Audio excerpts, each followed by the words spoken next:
바리새인과 사두개인들이 와서 예수를 시험하여 하늘로부터 오는 표적 보이기를 청하니 예수께서 대답하여 이르시되 너희가 저녁에 하늘이 붉으면 날이 좋겠다 하고 아침에 하늘이 붉고 흐리면 오늘은 날이 굳겠다 하나니 너희가 날씨는 분별할 줄 알면서 시대의 표적은 분별할 수 없느냐. 악하고 음란한 세대가 표적을 구하나 요나의 표적밖에는 보여줄 표적이 없느니라 하시고 그들을 떠나 가시니라. 아멘. 기도하겠습니다. 살아계신 아버지 하나님, 오늘 밤에도 하나님 살아계신 표적이 필요합니다. 하늘에서 불이 떨어지는 것은 아닐지라도 야, 이 말씀이 하나님 말씀이구나 라는 우리 마음의 확신으로 표적을 주시옵소서.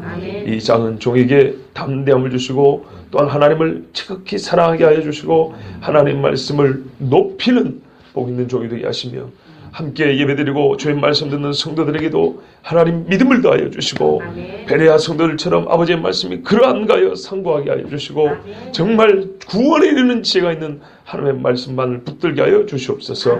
오늘도 우리와 함께 하시고 말씀하시는 예수 그리스도의 이름으로 기도하옵나이다. 아멘. 예수님이 이방 땅에서 이스라엘 땅으로 오자마자 바리새인과 사두개인들이 우리 본문에는 참 중요한 게 하나 빠졌는데요. 함께가 빠졌어요. 함께 왔습니다. 원래 이 바리새인하고 사두개인은요, 상극입니다.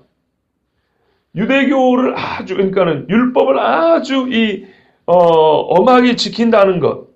그것은 어느 편에서 비슷해요. 그런데 여러 가지 차이점이 있습니다. 바리새인이라는 말은 파샤림, 분리된 사람, 제가 지금 혓바늘 비슷하게 나오고 발음이 좀 이상해서 죄송합니다. 이 분리된 자들이 비슷한 뜻입니다.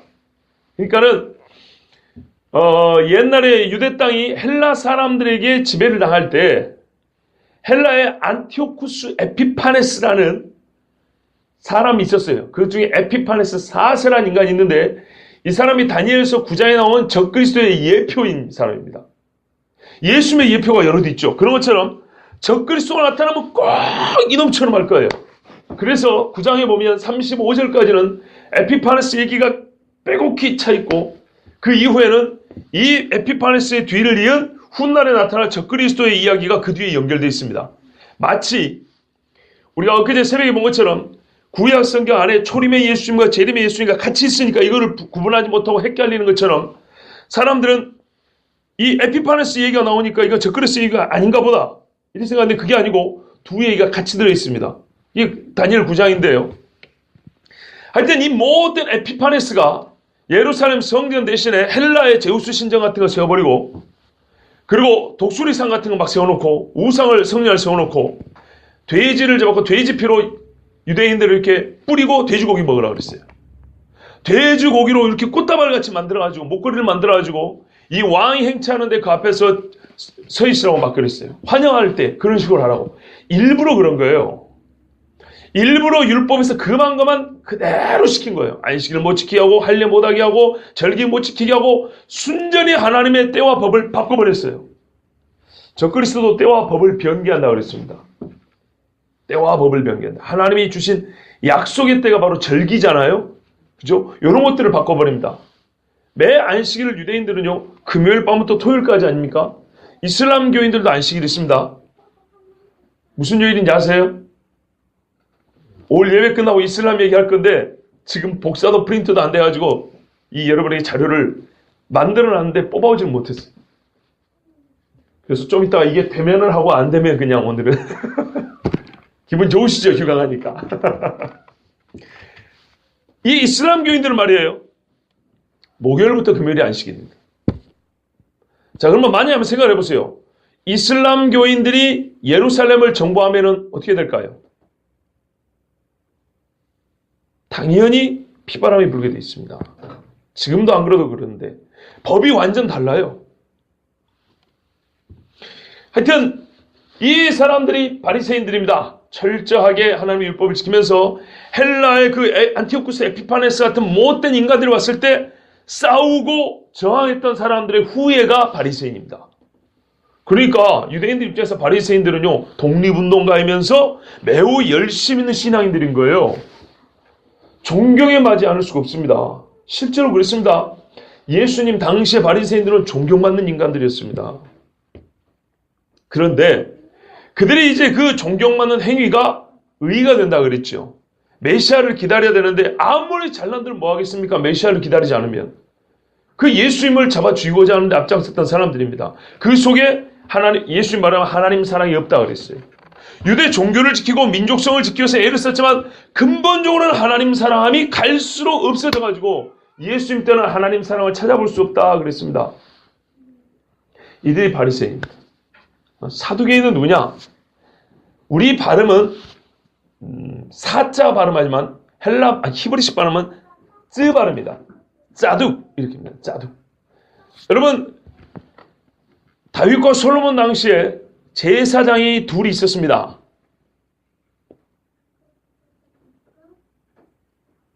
잠시만, 누구더라? 그 아버지가 아비아달인데, 아비아달 제사장, 맞아, 아비아달 제사장하고 사독 제사장이 있습니다. 아비아달은 그 높당에서 제사장들이 80명이 있었는데 다윗을 빵을 좀 먹이고 그 골리앗에 칼 줬던 제사장들 있죠. 그 중에 하나 살아남은 사람, 엘리 집안입니다. 엘리 제사장 집안입니다. 이 사람이 다윗의 제사장이었습니다. 그 다음에 나중에 사독이라고 또 다른 레위지파 제사장이 있습니다. 그 계열이 좀 다릅니다. 같은 레위집인데 레위집에 아들이 한둘이야죠. 제가 오늘 비느하스 이 계열인가 그래요. 하여튼 이 사독 계열의 제사장이 있는데 이 두 계열의 제사장이 다윗 당시에 두 사람이 제사장 역할을 감당했어요. 그런데 이 아비아달 제사장 계열이 나중에 솔로몬이 왕이 될 때 아도니아 발란 때 여기로 가담을 해요. 그래서 폐위시키고 너희는 고향으로 가라 그럽니다. 하나님께서 엘리 제사장에 말한 것처럼 너희 집안에 늙어서 죽는 사람 없고 젊어서 다 죽을 것이고 빌어먹을 거다 그랬는데 제사장직을 폐위시켜버리니까 이 사람들은 빌어먹어야 돼요. 그리고 남은 게 사독 제사장입니다. 사독. 히브리 말로 짜드카. 이 말은 거룩하단 말인데 아마 그 비슷한 뜻이 아닐까 싶습니다. 이 사독 제사장의 후예라고 스스로 말하는 사람들이 바로 사두개인입니다. 발음이 비슷하죠? 사독 제사장의 후계자 사두개인. 그러므로 이 사람들은 매우 제사를 중심하지만 제사는 어디에 나오면 모세오경의 기록 때문에 모세오경만 믿습니다. 이게 사두개인입니다. 그런데 모세오경을 믿는 것까지는 그런 대로 봐줄 만한데 이 사람들은 성전을 지켜야 되고 성전에서 자기들의 지위, 먹을 게 나오잖아요. 그렇기 때문에 성전을 보여준다 치면은 누구하고도 타협을 했던 사람입니다. 헬라하고 로마하고 헤롯하고. 그래서 이 사람들은 현실주의자고 모세오경만 보니까 신비한 현상들, 천사의 나타남이나 기적이나 이런 건 믿지 않습니다. 부활도 믿지 않습니다. 모세오경의 창세기, 출애굽기, 레위기, 신명기, 민수기, 신명기에 그런 게 없는 게 아니고 사실 있어요. 근데 현실 타협하다 보니까 죽음 후의 세계에 대해서 여러분 당연히 관심이 떨어지죠. 그래서 부정합니다. 천사도 없고 부활도 없다고 말합니다. 아브라함은 창세기에 아들 이삭을 바쳐도 부활할 줄 믿고 바쳤다는데 그 창세에 나온 아브라함의 믿음을 따르지 않습니다. 어쨌든 제사를 지내면서 성전만 지켜줄 수 있다면 이 성전에서 우리가 잘 먹고 잘 사고 호요시할 수 있다면 만사 오케이. 헬라가 됐든 로마가 됐든 헤롯이 됐든 무슨 상관이야. 타협하고 현실주의자였던 사람들이 사두개인들입니다. 상당히 부유했습니다. 바리새인들은 좀 부유하고는 거리가 멀었습니다. 개중에 부유한 사람이 있었겠지만. 그러니까 종교적 열심으로 실제적인 열심은 바리새인이 더 투철했고요. 지위는 사두개인들이 좀 높죠.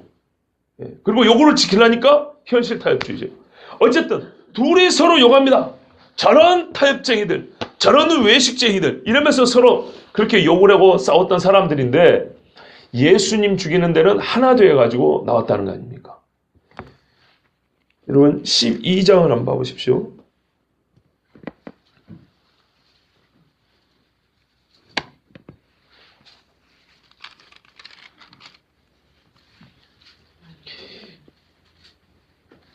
예.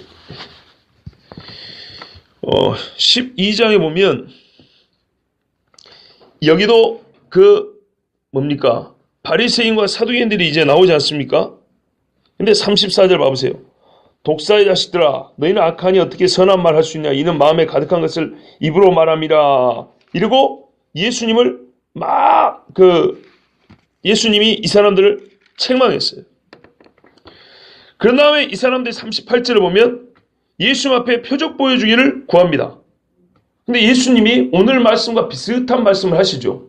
요나의 이야기하고 니느웨 사람들 이야기하고 남방 사람 이야기하고 솔몬 이야기하고 이런 이야기 하죠. 근데 이 말을 듣고 이 사람들이 예수님을 이제 죽이려고 그렇게 작정을 합니다. 자, 이런 마음을 가지고 이 사람들이 예수 앞에 지금 또 나온 겁니다. 16장 보십시오. 다시. 바리새인과 사두개인들이 와서 예수를 시험하여, 이 시험은 몰라서 묻는 게 아니고 법정에서 혹은 이 검찰청 같은 데서 이 검사가 피고인에게 물어보는 거 있죠. 이렇게 윽박지르면서 물어보죠. 했어 안 했어 이런 식이에요. 예수 앞에 그렇게 물어봤다는 겁니다. 그러니까 이미 이 사람들은 예수님을 12장에서 한번 마음에 상해가지고 예수님을 잡아주길 마음을 갖고 있었기 때문에 궁금해서가 아니고 예수님을 윽박질러가지고 뭔가 꼬투리에 잡히면 바로 잡아가려고 죽이려고 그렇게 물어봤다는 말입니다. 이게 시험했다는 얘기입니다. 이 사람들이 함께 와서 예수님 죽이기라는 똑같은 공통의 목적을 가지고 예수님을 시험하고 하늘로부터 내려오는 표적 보이기를 청했습니다. 이게 되면은 안 잡아가고 안 되면 잡아가겠다는 겁니다. 왜냐하면 모세가 하늘로부터 표적이 내려왔지 않습니까? 흑암도 있었고 우박도 내리고 그렇죠. 모세 당시 얼마나 기적이 많았습니까? 여호수아 때는요 해가 멈춰버렸어요. 엘리야 때는 불이 하늘에서 쏟아져 내려왔고 사무엘 때는 큰 천둥과 우박 우레가 나가지고 전쟁에서 이긴 적도 있어요. 자고로 하나님의 사람이라면 하늘에서부터 내려오는 표적이 있어야 된다는 얘기입니다. 그래서 네가 과연 진짜 하나님이 보낸 종이라면 표적을 보여봐라. 하나님이 보냈으니까 하늘에서부터 표적이 내려와야지. 이러고 요구를 한 겁니다. 여기서 청하기도 역시 윽박지르듯이 하는 겁니다. 그때 예수님이 대답을 이렇게 했습니다. 너희가 저녁에 하늘이 붉으면 날이 좋겠다 하고 아침에 하늘이 붉고 흐리면 오늘은 날씨가 굳겠다 하나니 너희가 날씨는 분별할 줄 알면서 시대의 표정 분별할 수 없느냐. 예수님이 이제 표적을 보여주지 아니하시고 그들이 이미 다 알고 있는 사실을 말씀합니다. 유대인 입장에서 이쪽이 지중해고요. 서쪽이 지중해입니다. 아침에 하늘이 붉다는 말은 해가 떠오르면 이게 비스듬하게 가기 때문에 이 빛의 산란이 일어나가지고 구름에 비치면 구름 색깔이 빨갛게 보입니다. 그러죠? 그러면 저쪽 서쪽에 있는 구름이 비친단 말이에요. 서쪽에 있는 구름이 비친다는 말은 바람이 이렇게 불기 때문에 구름이 점점 땅으로 덮어온다는 얘기입니다. 그러면 낮에 굳겠죠, 날이. 굳을 수밖에 없어요. 서쪽에 바다가 있는 동네들은 되게 그렇습니다. 대신에 밤에 구름이 끼고 하늘이 붉으면 어쩌습니까? 해가 지는데 빛이 쫙 이렇게 퍼져나가잖아요. 근데 이쪽에 구름이 있어요. 그러면 구름이 지금 가는 중이죠. 가는 중이니까 내일 아침에는 막다 이런 말입니다. 우리 일상의 이야기고요. 눈만 뜨면 다 볼 수 있는 겁니다. 자, 이거 모르는 사람 없다는 거예요. 다 알고 있다는 얘기입니다. 다 알고 있는 이야기처럼 예수님이 누군지 이미 표적은 주어져서 충분하다는 겁니다. 그걸 모를 수가 없습니다. 예수님이 지금까지 죽은 자를 안 살렸습니까? 아니면 오병이의 기적을 안 일으켰습니까? 바다를 잠잠케 하지 않으셨습니까? 문둥병자를 다 고치지 않으셨습니까? 표적은 충분합니다. 그런데 이 사람들이 표적을 요구하는 것은 마치 매일 보고 일상적이고 수많이 누적에 대해서 이제는 부정한다는 것 자체가 불가능한 이 날씨를 분별하는 것. 이제 예수님에 대한 말씀과 기적은 너무나 넘쳐나서 예수님이 누군지 묻는 것 자체가 식상한 일이 되어버렸어요. 그런데 여전히 모르는 것도 아니고 알면서 꼬투리 하나 잡으려고 막 윽박지르듯이 네가 그러지 않았어? 보여봐! 막 이렇게 따지는 것은 정말 말이 안 되는 일입니다. 그래서 예수님이 악하고 음란한 세대라고 불렀습니다. 신명기 1장 35절을 한번 보시겠습니까? 신명기 1장 35절입니다.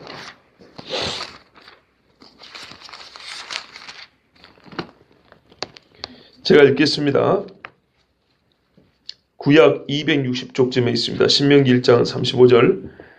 이 악한 세대 사람들 중에는 내가 그들의 조상에게 주기로 맹세한 좋은 땅을 볼 자가 하나도 없으리라. 광야에서 하나님을 시험하던 세대와 똑같다 이런 말입니다. 신명기 32장 5절을 보십시오. 신명기 32장 5절입니다.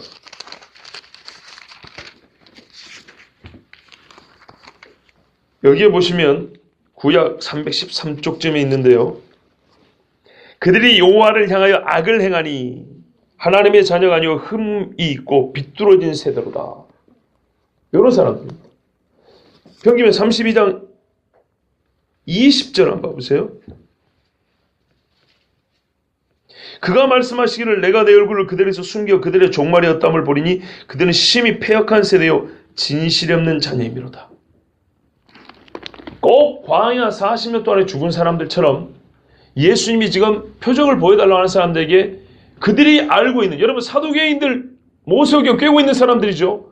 그들이 알고 있는 신명기 말씀으로 그대로 대응을 합니다.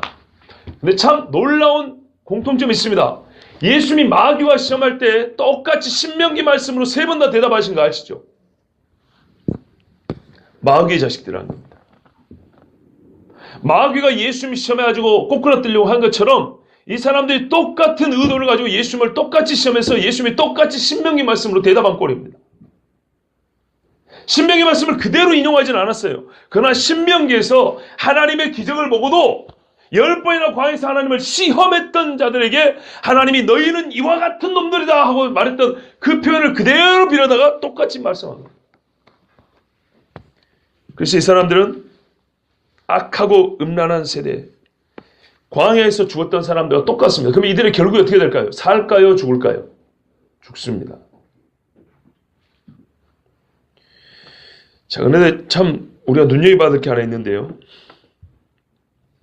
바리새인과 사두개인들은 예수님이 누군지 표적을 보여달라고 그랬어요. 예수님 당신이 누군지를 확인시켜달라고 그랬어요.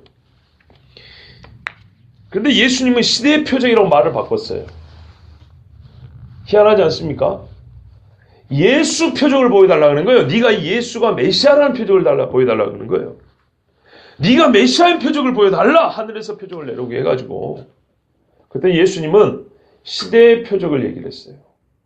여러분, 메시아 표적하고 시대의 표적이 같은 말입니까? 다른 말이죠. 근데 예수님이 이거를 바꿔 썼다는 말은 거의 같은 뜻이라는 얘기입니다. 모든 표적은 누구를 향하고 있어요? 메시아를. 메시아를 읽으려면 뭘 보라고요? 시대를 보라고요. 날마다 기상을 그날 아침마다 우리가 보는 것처럼 매일매일의 시대가, 매일매일의 날이 예수 그리스도에 관한 표적을 우리에게 보여주고 있는 것과 다름없으니까 늘 들어 세상을 보라 이 말입니다. 지금 재림 이야기가 주제는 아니에요.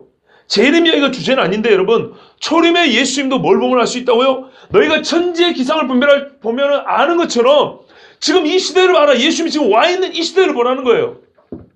예수님이 지금 와 있는 눈앞에 있는 이 시대가 구약의 선지자들이 말한 메시아가 오리라는 시대와 같지 않냐? 시대 일치적이지 않냐? 하나님의 말씀이.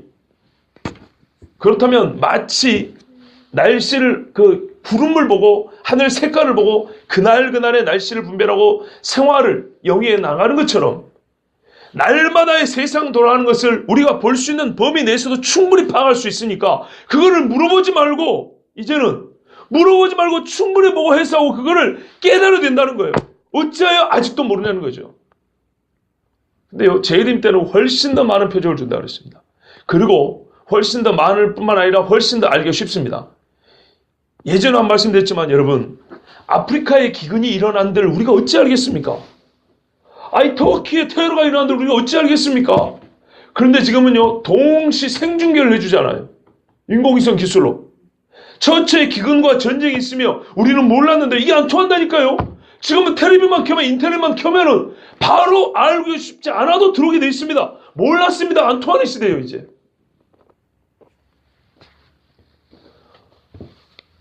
예수님은 자기의 메시아 표적을 시대 표적이라고 했어요.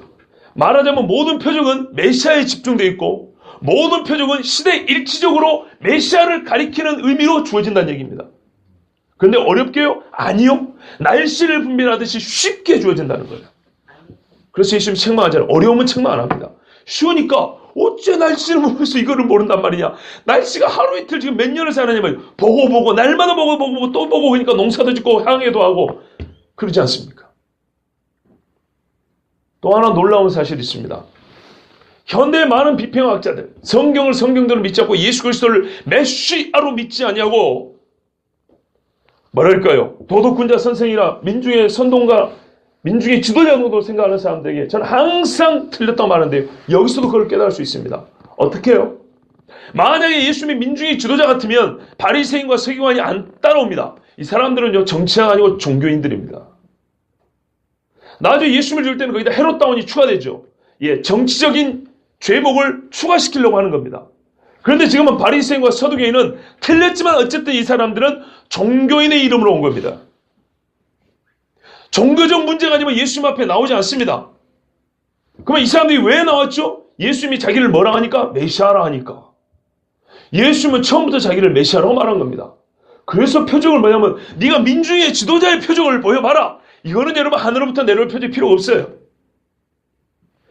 하늘로부터 오는 표적은 선지자에게 요구하는 거거든요. 기름 부음 받은 자에게 요구하는 거란 말이에요. 기름 부음 받은 자에게. 그러니까 네가 기름 부음 받아. 누가 기름 부어야? 하늘의 왕이 기름 부음 받잖아요. 기름을 부어주잖아요. 이 하늘의 왕이 너를 임명했으면 임명해준 그분이 너를 증명해 줄 것이다.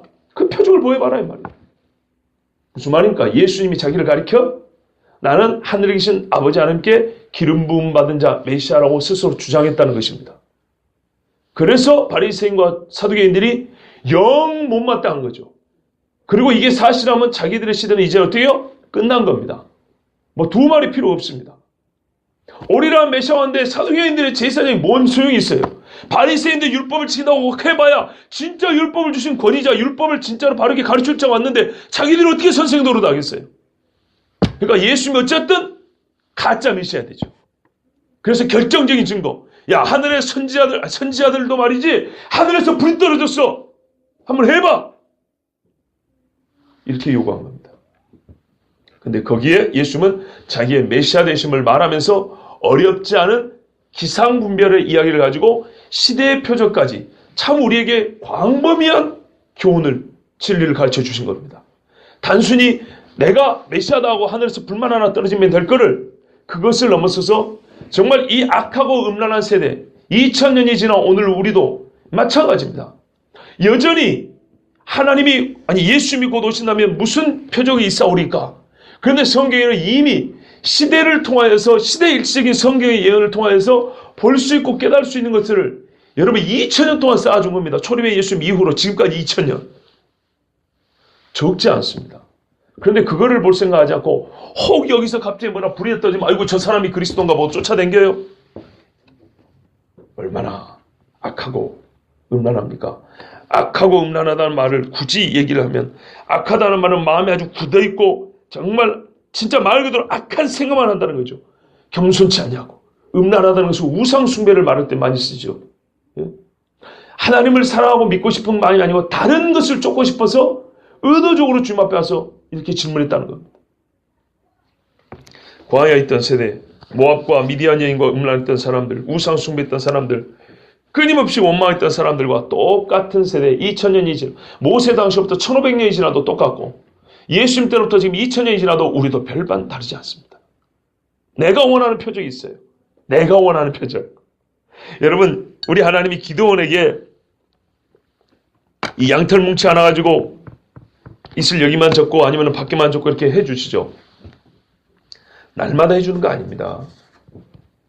그렇게 자꾸 기도하는 사람은 이 점쟁이 찾아가는 거 비슷해요. 동쪽으로 3발, 뒤로 1발, 똥 밟았네, 똥 밟았네 이런 것처럼. 예? 하나님 앞에 그렇게 기도하지 마시고 주의 뜻이라면 이렇게 기도를 해야지. 주여 이것을 주시면 내가 아버지의 뜻인 줄로 미쉬. 저도 그런 기도 몇 번 해봤어요. 예. 요즘에도 해봤어요. 그런데 거의 안 들어줍니다. 그런 기도는. 예. 제 기억으로 한 두어 번 들어주셨나? 예, 안 들어줍니다. 그래갖고 솔직히 믿음 큰 사람 별로 없어요. 그 기도는 좀 특별한 경우입니다. 그 이후로 믿음이 아주 많이 컸거든요. 나중에 왕세 올라가는 경우에도 나와 내 아들이 왕이 되지 않고 하나님이 너희 왕이다 이러고 물러난 사람이에요. 큰 업적을 이루어도. 그러니까 그 사람은 그 일로 말미암아 믿음이 컸는데 대개는 그런 일로 믿음 안 큽니다. 그래서 하나님이 그래 안 들어줍니다. 자, 이 사람들이 예수님이 악하고 음란한 세대라고 정죄를 하고요. 너희가 표적을 구하였지만 요나의 표적밖에는 보여줄 게 없다 했습니다. 요나의 표적은 한마디로 두 가지를 얘기합니다. 요나가 회개하라 외쳤죠. 요나는 이스라엘 사람들이 대속죄일에 읽는 성경입니다. 그러니까 요나는 대속자의 모형이라고 보고 있습니다. 니느웨가 요나의 말 한마디로 살았지 않습니까? 그래서 7월 10일인가 15일인가 대속죄일에 요나서를 읽어요. 우리가 대속받았다고. 그게 지금 요나의 표적이 그런 말입니다. 대속주로 내가 와서 요나처럼 3일 밤낮을 고기의 뱃속에 있을 것이다. 나는 땅속에 묻혀 있다가 부활할 것이다. 그 이야기입니다. 두 번째는요. 요나의 표적에 니느웨 사람들은 이방 사람들인데 회개했죠. 예, 너희에게 이제 요나 같은 이가 왔으니까 너희는 회개해야 된다는 얘기입니다. 그런데 이 사람들이 회개합니까? 안 합니까? 안 하죠. 그래서 예수님은 그 이후로 이들에게 말도 안 하고 기적도 안 베풀어주고 보십시오. 그들을 떠나가시니라. 가버립니다. 이들과 예수님은 상관이 없습니다. 악하고 음란한 세대가 대속주를 눈앞에 보고 회개하지 않으면 그들에게는 더 이상의 말씀이 필요가 없습니다. 들어봐야 무용지물이고 기적을 행해봐야 내 눈을 못 믿겠다고 가버릴 사람들입니다. 여러분, 기적으로 믿는 게 아니고요. 믿음으로 기적을 분별하는 것입니다. 이 사람들에게는 이미 기적이 부족하지 않습니다. 충분합니다. 아니, 라합은 저 멀리서 들려온 소식을 듣고 믿음을 가지고 정탐꾼을 숨겨줬다는데 막 우리가 간장이 녹았다고 이렇게 말하는데요. 같은 유대 땅에 살면서 얼마나 많은 사람들이 예수님 소식을 전해왔습니까? 아니, 그 소식 듣고 온 거잖아요. 지금 듣고. 그리고 12장에 보니까 같은 일이 앞에도 있었네요. 같은 바리새인과 사두개인지 아니면은 다른 조가 왔는지 몰라요. 아마 다른 조가 왔을 가능성이 있어요. 그러나 요구하는 건 똑같아요. 왜? 다른 거는 이미 충족됐다고 보고 진짜 하늘로부터 내려온 어떤 진짜 희한한 자연현상을 요구한 거예요. 그것이 좀 부족한 것처럼. 그러나 여러분, 하늘로부터 내려온 자연현상 부족합니까? 하늘에 계시니까 하늘의 자연현상을 보여주잖아요. 날마다 하늘이 붉고 아침에 붉고 저녁에 붉고 보여주잖아요. 예? 예수님은 그들의 요구에 대답해 주신 겁니다. 하늘의 표적이 필요하냐? 예, 하늘의 표적 봐라, 저기. 해가 있을 때 어느 쪽이 밝으냐에 따라서, 어느 쪽이 붉으냐에 따라서 날씨가 달라지지 않냐? 하늘의 표적 이미 드러나 있다. 그리고 그렇게 쉽다. 여러분, 다시 말씀드립니다. 이 말씀은 초림에 예수님을 대적했던 자들의 모습, 그리고 그들의 실상, 그들에 대한 예수님의 대답을 가르쳐 줍니다. 그러나 동시에 오늘 다시 오실 주님을 기다리는 우리에게도 거의 똑같은 질문과 똑같은 대답이라는 것을 기억하셔야 됩니다. 사람들은 예수님의 다시 오심에 말하여 별 문제 없는데, 그냥 일상과 별 차이가 없는데, 살만한데, 이러지만은 눈을 딱 떠서 보면 우리 일상은 아주 많이 변했습니다. 그렇지 않습니까? 저같이 젊은 사람도 저 어릴 때하고 지금하고 보면은 30년 동안의 뉴스에서 나오는 내용들을 이렇게 종합해 보면 시대가 진짜 많이 변했어요. 조선시대 300년보다 이전 30년이 훨씬 더 많이 변했어요. 그죠? 조선시대는 초기, 중기, 후기, 옛날에 왕조는 이렇게 몇 병씩 끊어서 얘기할 수 있고 그럴 수 있지만 우리 대한민국 현대사는 그렇게 끊어서 말할 수가 없어요. 6.25 이후만 보더라도 얼마나 지금 많은 세대를 나눌 수 있는지 모릅니다. 90년대 X세대로부터 시작해갖고 무슨 Z세대, 무슨 Y세대, N세대, 별의별 세대가 다 나오잖아요. 그죠? 난 알아요. 오늘 이 밤이 지나고 이것부터 해가지고, 예? 아시죠? 밤태기와 새끼들. 서태지와 아이들 말이에요. 그때부터 X세대란 말이 나왔어요. 그리고 야타족이 91년 동안 한강에서 그때부터 자가용 몰고 다니는 젊은 놈들이 아가씨들 뭐 야타 여기서 나온 이야기 아닙니까? 그때가 25년 전인데 그때부터 지금 보더라도 얼마나 많이 변했습니까? 시대를 보면 하나님의 말씀은 시대 일치적이기 때문에 몇 년 몇 월 며칠에 한인광이가 태어나고 몇 년 몇 월 며칠에 한인광이 목사가 되고 몇 년 몇 월 며칠 한인광이 죽으리라 이런 게 아니고요. 성경은 예수님 중심적으로 예언을 합니다. 예수님 중심 예언. 저한테는 관계 없고 관심이 없어요. 예수님에 관심 있지. 예수님이 언제 오시고 무슨 일 하시고 언제 돌아가시고 부활하시고 다시 오실 이 예수님 중심인데 예수님 중심에 대하여 시대 일치적이란 말이에요. 어떤 일이 벌어지면 예수님이 올 줄 알아라. 어떤 일이 벌어지면 예수님이 부활할 것이고 어떤 일이 벌어지면 교회가 세워질 것이고 이런 식으로 예수님과 관계하여 예언을 해놨고 그 예언이 우리 일상에서 어렵지 않게 확인이 가능합니다.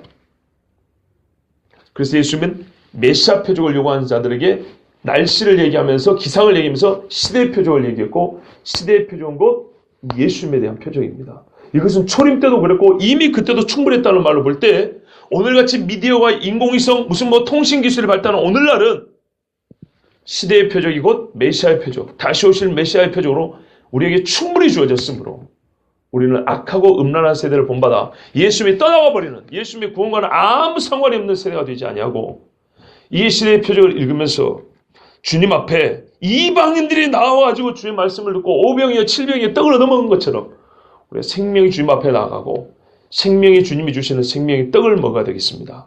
우리가 이미 이 자리에 앉아있기 때문에 특별히 우리는 여기서 떠나오면 안 됩니다. 마음에서는 떠나와도 하나님 앞에서는 나온 자들은 절대로 떠나오면 안 됩니다. 그래서 우리가 뒤로 물러가 침륜에 빠질 자가 아니요 그러지 않습니까? 예, 표대를 향해서 앞으로 나갈 자들입니다. 여러분 이제 눈을 들어보십시오. 제가 하나의 여러분 이미지를 그려드리면 높은 산봉우리 올라가가지고 샤 한번 보듯이 나는 지금 여기 있으면 그런 그림 한번 그려봐 보세요. 얼마나 이게 훤하게 보는가. 여러분 우리는 예수 믿는 사람들은 성경 있으면 시대를 그렇게 볼 수 있어요. 무슨 특별한 예언의 은사가 없어도 충분히 볼 수 있어요. 성경이 있으면 성령의 감도 있고 성경만 있으면 마치 에베레스트 산 꼭대기에 올라와서 그보다 낮은 봉우리들을 쫙 펼쳐보는 것처럼 저기 북미에서부터 남미, 아시아, 오세아니아, 호주 있는데 저기 러시아, 중국 훑어서 밑에 동남아시아까지 중동, 유럽, 아프리카까지 쫙 훑어볼 수가 있어요. 가능합니다. 세밀하게는 알지 못해도 시대의 표적을 읽을 수 있을 정도는 충분합니다. 여러분 주님 앞에 악하고 음란한 세대라고 우리가 그렇게 책망을 들어서는 안 되겠습니다. 도리어 깨어있고 준비하는 신부의 세대라고 부름을 받아야 되겠고 정말 주님이 떠나가는 것이 아니고 우리가 주님을 떠나가지도 아니하고 나와 함께 계신 주님 붙들고 주님 오실 때 진짜 할렐루야 아멘 하면서 주께로 영접받는 복된 저와 여러분 되길 바랍니다. 기도하겠습니다.